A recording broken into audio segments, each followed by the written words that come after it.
Bom, continuando então o nosso seminário aqui para livreiros, a gente vai ter a presença agora aqui de Mark Carpenter, que todo mundo já conhece, presidente da editora Mundo Cristão, e vai trazer um pouquinho, falar sobre nós, sobre os desafios e oportunidades do mercado editorial no Brasil e no exterior. Assim, dando continuidade àquilo que foi falado aqui hoje a respeito da Amazon, né?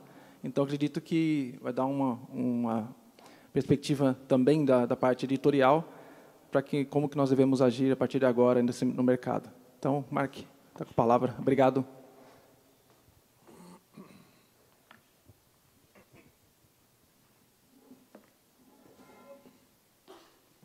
Bom dia. Bom, já que vocês estão sentados, eu vou ficar sentado também. Esse é a primeira Expo Cristã, né? Nesse novo formato. A expectativa é grande e a feira começa agora, né? Então vamos ver como é que vai se seguir nos próximos dias aí. Aos 23 anos de idade, eu perdi a minha mãe e a minha irmãzinha de 7 anos num desastre de automóvel. E com isso eu perdi o meu chão. Nós tínhamos uma família muito unida, muito próxima. E meu pai também. Meu pai também ficou completamente desorientado. E, assim, como reconstruir o nosso relacionamento com Deus? Né? Porque você perde o chão, você perde tudo. Né? Boa parte do nosso relacionamento com Ele, com Deus, havia sido construído a partir de pressupostos sobre o papel de Deus como protetor. Então, eu comecei a ler, meu pai também começou a ler livros sobre perda e sofrimento. E a gente descobriu que tinha muita coisa superficial sobre esse tema, né? Vocês mesmos devem ter visto algumas coisas não satisfatórias. Até nos livros escritos por alguns escritores cristãos. Mas a gente descobriu também que há alguns ótimos livros, alguns livros excelentes sobre esse tema. E à medida que a gente ia discutindo juntos as nossas descobertas nesses livros, a gente foi descobrindo fontes do alívio, a fonte da consolação, a fonte da nossa nova fé. E essa experiência de passar horas e horas lendo livros sobre um tema tão profundo nos ajudou a reconstruir a base da vida e a resgatar o nosso relacionamento com Deus. E eu mesmo sempre havia gostado de livros. Eu, desde pequeno, sou vidrado, sempre fui grande leitor. Mas, antes desse trauma, o que eu extraía da leitura dos livros era mero conhecimento e mero entretenimento. Vocês vão perdoar aí as minhas folhas todas. Eu comecei a ler, depois daquela experiência, para procurar um caminho de saída para a angústia. E eu descobri, naquele momento, naqueles meses, naqueles anos, que os livros podem transformar vidas, os livros podem salvar vidas. E a gente chega aqui, com certeza, todos vocês, como leitores. Não é possível que um livreiro, um editor, não seja também leitor, né? E há muitas razões para ler livros. A mais importante entre elas, eu diria, que uma prática constante de leitura de boas obras nos enriquece, nos traz sabedoria, nos faz menos vulneráveis ao fake news e complementa as rotinas da nossa experiência pessoal com a diversidade de múltiplas experiências vividas vicariamente em outras épocas e em outras culturas. Esses dias lá na editora nós lemos juntos, estudamos juntos, refletimos juntos sobre uma frase do George Martin, autor do o Game of Thrones, né? E ele disse o seguinte, que um leitor vive 1000 vidas antes de morrer. O homem que nunca lê vive apenas uma, vive apenas a sua história. O setor editorial e livreiro contribui para o desenvolvimento dos leitores e da sociedade. Sem nós, sem editores, sem livreiros, sem distribuidores, sem toda a indústria do livro, o Brasil seria mais pobre e a igreja mais desabastecida.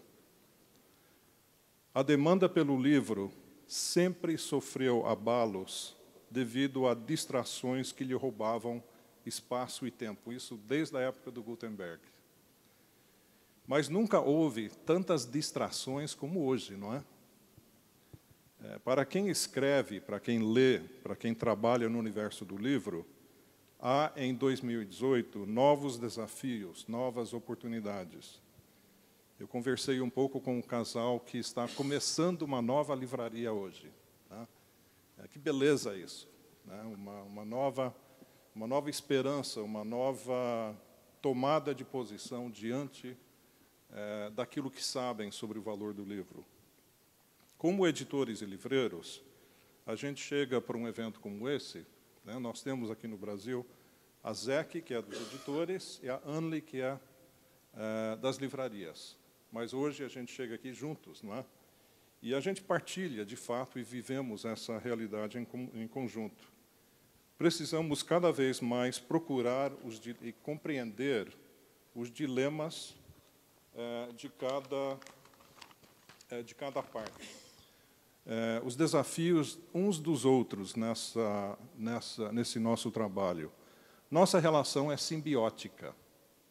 Né, Richard? Nossa relação é uma de simbiose. Precisamos insistir sempre no caminho do diálogo. Então, nós vamos falar um pouco sobre alguns desses desafios, sobre algumas dessas oportunidades, e eu vou falar mais rapidamente do que eu havia planejado, porque nós estamos um grupo um pouco mais reduzido. Então, se no final a gente quiser conversar um pouco sobre alguns desses pontos, então nós vamos ter tempo para isso. Os desafios. Bom, o grande desafio que afeta a todos nós aqui, e diga-se de passagem, não só livreiros e editores, mas todo brasileiro, né, que vive aqui nesse país de 2013 e 2014 para cá, é a recessão e a instabilidade econômica que se sobrepôs ao país, que sobreveio ao país, e isso afeta em demasia, de forma demasiada, o consumo de livros. Eu estou à frente da editora Mundo Cristão desde 1985, e nesse tempo todo eu nunca vi uma crise tão brutal para com o nosso setor como essa dos últimos 4 anos. De acordo com o Snell, houve uma entrevista com o Marcos Pereira, dono da Sextante, presidente do Snell, no Estadão nesse último domingo, e ele disse que, pelas estatísticas do Snell, entre 2014 e 2017, houve queda de vendas de 250 milhões de exemplares por ano para 225 milhões. Isso no geral, porque tem editoras que sofreram muito mais do que apenas esses 20%, e muitas livrarias também que sucumbiram.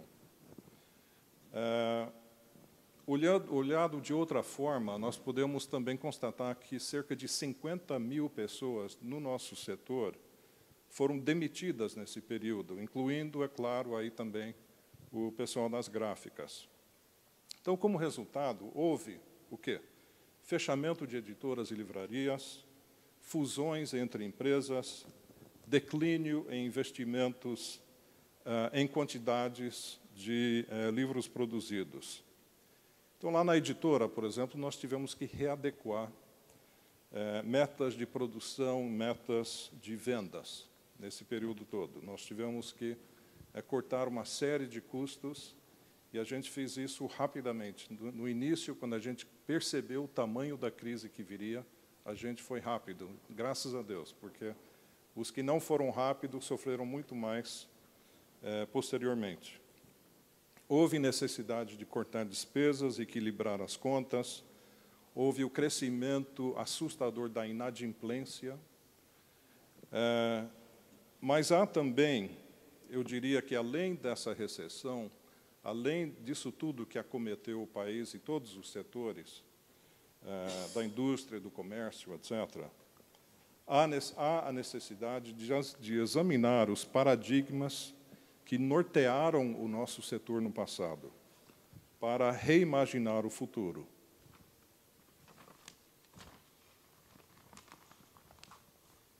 Lá na editora, e como setor geral editorial, a gente está descobrindo que essa recessão econômica, ela mascarou, ela vem escondendo um pouco outros fatores que certamente estão afetando a demanda por livros no Brasil. Não é só a recessão, não é só a instabilidade econômica.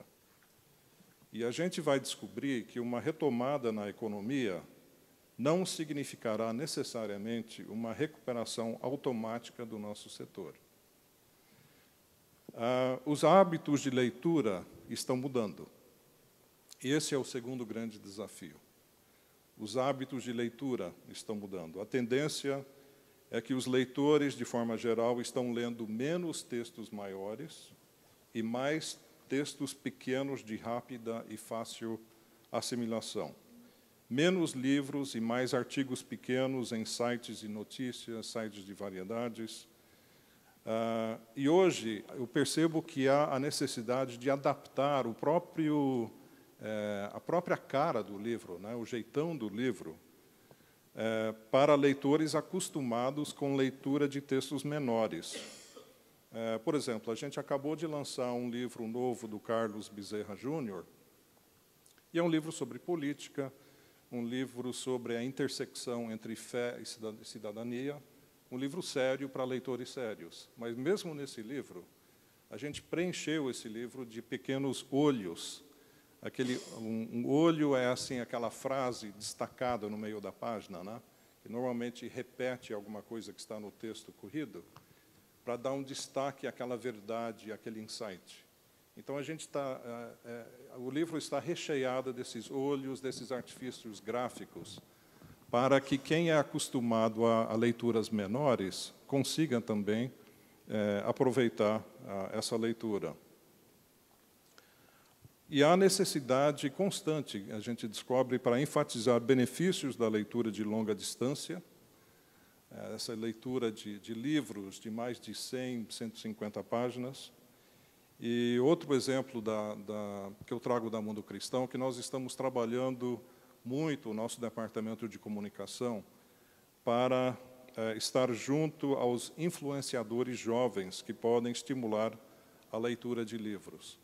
Então, é necessário um trabalho concentrado e voltado à leitura de livros. No passado, isso era natural, as pessoas buscavam. Hoje, nós precisamos fazer um trabalho juntos, um trabalho institucional de estímulo à leitura de livros. Um outro desafio que eu percebo, que a gente percebe lá na editora, é que há uma concorrência crescente das outras mídias, os outros meios de comunicação que disputam o tempo livre, o tempo ocioso do leitor. O dia continua contendo 24 horas, né? E hoje os consumidores de livros, os leitores de livros têm outras opções de como preencher esse tempo vazio, esse tempo ocioso. Então, há uma multiplicidade de atividades que competem com a leitura, principalmente os smartphones, o celular, internet via celular, redes sociais, WhatsApp, YouTube, jogos, etc. Além disso, também TV por assinatura, Netflix, NET e videogames também, né? então, é uma concorrência crescente de outras mídias que competem pelos mesmos 24 horas. E repito, então, que a gente precisa continuar a enfatizar e repetir os benefícios dessa leitura de longa distância.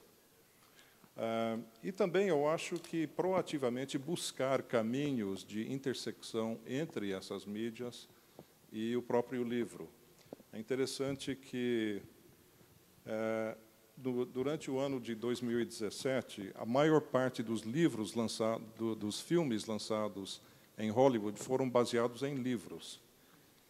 E uma parte desproporcional dos livros de grande faturamento vieram de livros, ou seja, o livro ainda é fonte para as outras mídias também, não apenas o cinema, mas música também, e até os videogames, muitos baseados em livros.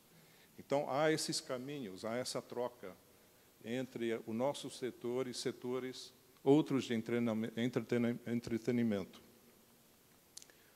Uma outra coisa que nós temos como desafio hoje, principalmente os livreiros, é a facilidade das compras de livro online.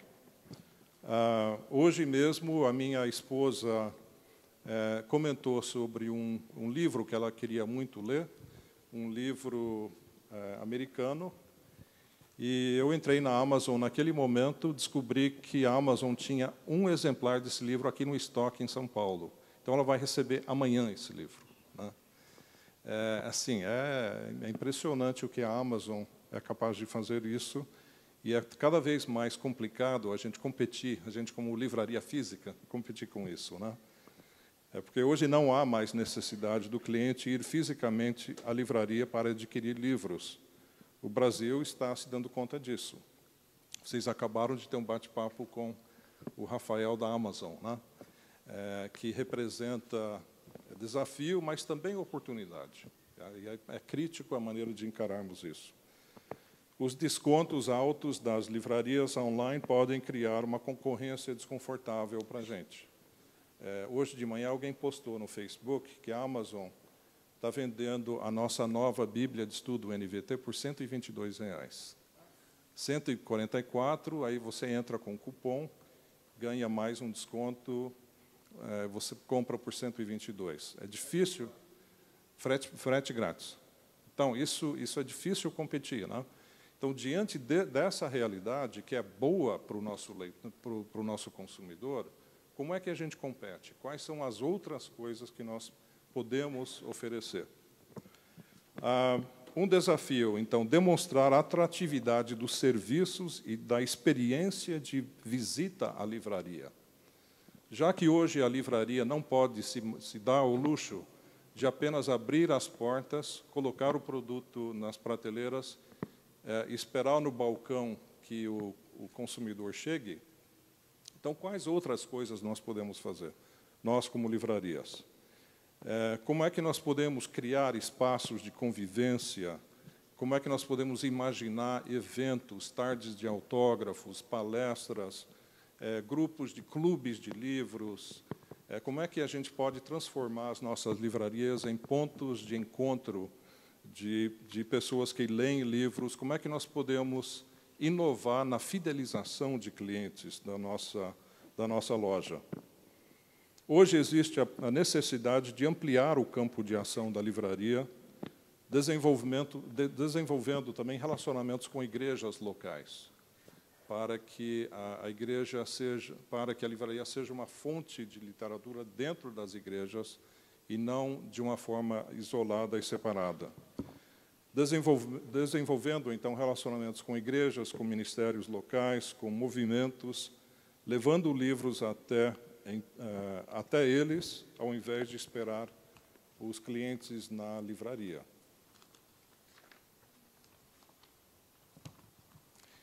E quais são as oportunidades, então, que surgem nesse novo ambiente?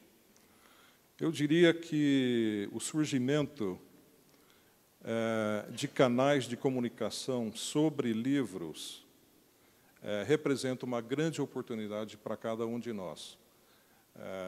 Hoje, os leitores têm muitas opções opções novas de descobrir a existência de livros.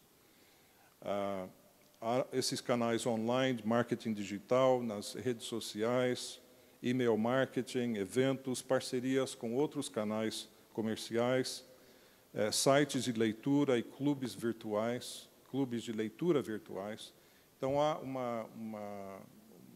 um canal crescente, um crescimento muito grande de canais de comunicação sobre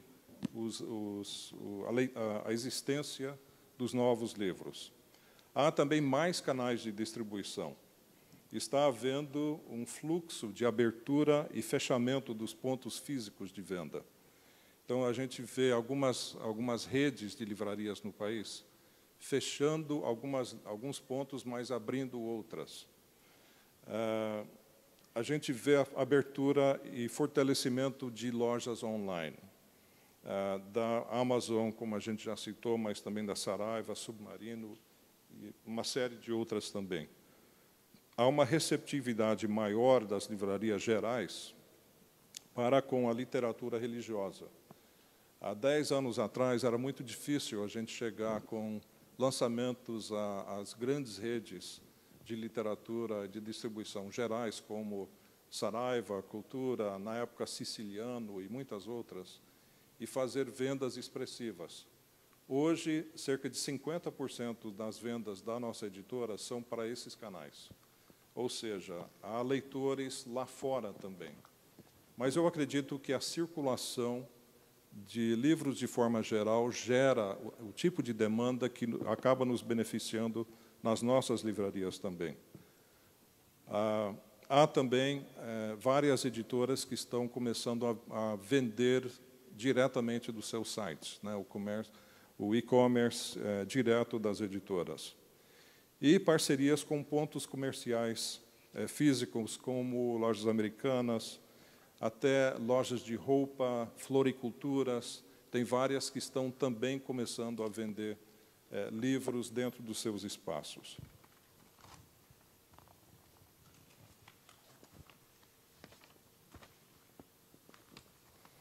E há uma nova tecnologia que está surgindo que permite a customização e a personalização de Bíblias, de best-sellers e de clássicos também.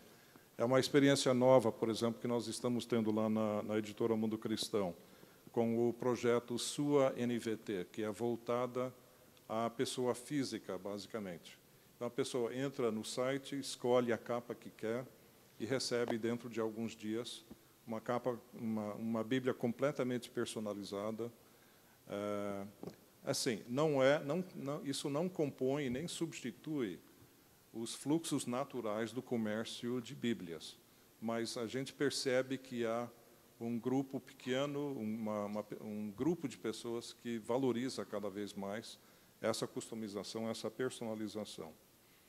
Há também, por exemplo, marketing via web, produção via impressão por demanda. Essas coisas todas elas facilitam esse movimento também. E existe, junto a tudo isso, um apelo entre jovens voltado ao produto exclusivo. Eu não quero apenas aquela Bíblia, eu quero aquela Bíblia única, aquela exclusiva que só eu vou ter no mundo, né? Uma outra oportunidade que eu vejo, tanto para as editoras quanto para as livrarias também, é a popularidade do autor nacional. Depois de muito tempo focando livros de fora, os grandes autores dos Estados Unidos, da Inglaterra, hoje eu percebo que há uma demanda crescente pelos autores nacionais. O que gente do Brasil está dizendo para a igreja que a gente precisa ouvir, né? Chega de apenas ler e tentar, de alguma forma, adaptar o que funciona lá fora, as grandes leituras, os grandes livros de autores internacionais. Há uma demanda crescente por gente que está aqui, vivendo a nossa realidade e com palavras de sabedoria sobre como a gente vive o cristianismo dentro do Brasil. Então, há Com isso, a necessidade de uma adequação dos nossos departamentos editoriais para assessorar escritores em todas as etapas de criação e redação. Não basta, normalmente, apenas uma revisão de texto. É necessário que haja toda uma preparação para que esses autores sejam bem-sucedidos no país. E há também a disponibilidade, normalmente, desses autores para a participação em eventos nacionais, inclusive dentro das livrarias. Isso amplia a demanda por seus livros. Então, os autores estão aqui. Então, no passado, a gente tinha que fazer o marketing baseado em endossos e em recomendações de livrarias. Hoje, os próprios autores, muitos deles, aqui no Brasil, estão dispostos e disponíveis para viajar, para participar de eventos, para participar de tardes de autógrafo nas suas livrarias. E isso é muito gratificante para as editoras, e eu acredito que é muito saudável também para a Igreja brasileira. E há também as oportunidades que crescem voltadas aos próprios leitores, né? Há várias plataformas agora que integram livros digitais com audiobook. Então, você começa lendo um livro e, depois de 2 capítulos, você entra no carro e ouve o 3º, 4º capítulo. Aí você volta na mesma plataforma, continuando a leitura física, lendo mesmo, né? Então, há várias plataformas que estão crescendo nesse sentido, facilitando a experiência da leitura. E, futuramente, eu acredito que haverá inovação na tecnologia dos e-books, dos tablets, etc., para melhorar a experiência da leitura digital, nos tablets e outras plataformas digitais também. Durante ainda muito tempo, essas plataformas, a física e a digital, ainda vão conviver. E há também, eu percebo, as próprias gráficas estão disponibilizando novas oportunidades, novas maneiras de trabalhar com elementos novos no design, na produção e no acabamento de livros, que aumentam a atratividade e o encantamento. Então, é isso. Eu acho que, olhando o cenário geral, há muitas razões para preocupação, mas outras razões para um novo ânimo voltado a essa nova procura que existe pelo livro nas suas mais variadas manifestações. A revolução no setor editorial hoje, aquilo que a gente está assistindo hoje, é a maior revolução no nosso setor desde a invenção da imprensa móvel de Gutenberg há 500 anos atrás. O que a gente está assistindo hoje, esses últimos 20 anos, nos próximos 20, 30 anos, é uma revolução completa dos paradigmas da leitura. Estamos passando por um momento de troca de paradigmas, um processo disruptivo que criará, com certeza, uma nova realidade. Mas o que não mudará são os benefícios da leitura de livros. Esse engajamento que um leitor tem com o escritor ao longo de centenas de páginas, ao longo de muitas e muitas horas. Como é que isso pode transformar um leitor? São esses benefícios que acenam para todos nós com um futuro promissor. Então, com certeza, estamos enfrentando grandes desafios na intermediação entre escritores e leitores. A história, a sociedade e a igreja, de forma geral, dependem da nossa criatividade, dependem da nossa flexibilidade, dependem do nosso empreendedorismo para que o livro tenha a sua posição assegurada no futuro. Então, é isso, gente. Queria saber se existe alguma pergunta, alguma discordância, alguma preocupação, observação. Eu estou aqui com o Renato, o gestor de operações da editora, com a Jaqueline e o Matheus, que trabalham na área de comunicação da editora. Então, se juntos a gente puder responder ou comentar alguma coisa com vocês, agora ou mesmo depois, o próprio estande da Editora Mundo Cristão já está montado, ficaremos lá até o final da feira. Fiquem à vontade para nos visitar lá e conhecer alguns dos nossos colaboradores lá também. Alguma pergunta, alguma observação, alguma discordância, alguma briga? Então, é isso aí. Muito obrigado, gente, pela participação. Obrigado, Neriel.